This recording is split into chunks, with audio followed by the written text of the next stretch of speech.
আসসালামু আলাইকুম, সুলতানা কিচেনে আপনাদের সবাইকে স্বাগত। আজকে রেসিপি মশলা রং চা। এখানে আমি 2 কাপ পানি নিয়েছি। এখানে নিব কিছুটা মশলা, এলাচ, দারচিনি, লবঙ্গ, তেজপাতা। সবগুলো মশলা ভালো করে মিশিয়ে নিব। আদা কুচি দিয়ে দিব। সবগুলো মশলা একবারে ভালো করে পানির সাথে মিশিয়ে নিব।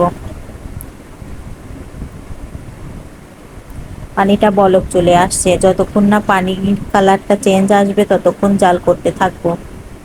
এইভাবে রং চা বানালে সর্দি কাশি জ্বরে খুব উপকারী। কয়েকবার করে পানিটা বলক চলে আসলে ভালো করে জাল করে নিব। এখানে চিনি অ্যাড করব। এখানে আমি 1 কাপ চায়ে 2 চামচ করে চিনি দিব। এখানে যেহেতু 2 কাপ চা নিয়েছি তাই 4 চামচ চিনি দিব। আপনারা আপনাদের পছন্দ অনুযায়ী চিনি দিবেন। যারা যতখানি মিষ্টি পছন্দ করেন সেই অনুযায়ী চিনি দিবেন। চিনিটা গলিয়ে নেব ভালো করে নেড়ে নিব। সকালে কিংবা বিকালে এইভাবে চা বানালে চায়ের স্বাদটা অনেক সুন্দর হয়।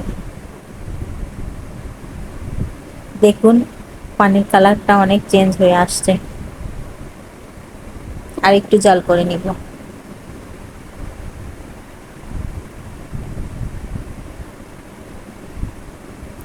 সবগুলো মশলার ফ্লেভার পানিতে একেবারে মিশে যাবে।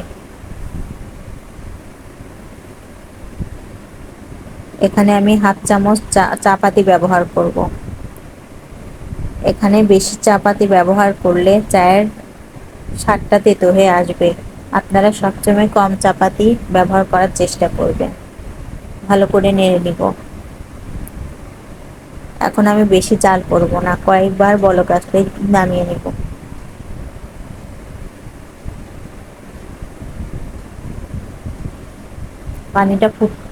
পানি সহ চাটা ফুটতে শুরু করেছে। দেখুন বলক চলে আসছে।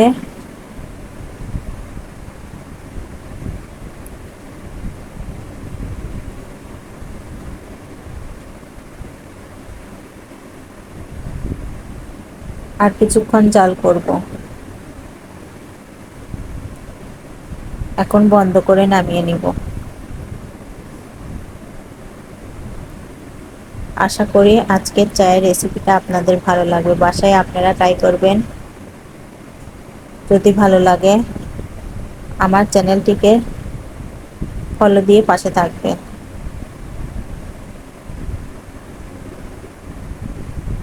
মশলা রং চা। এইভাবে রং চা বানালে মন প্রাণ দুটি জুড়িয়ে যাবে। আশা করি আপনাদের ভালো লাগবে।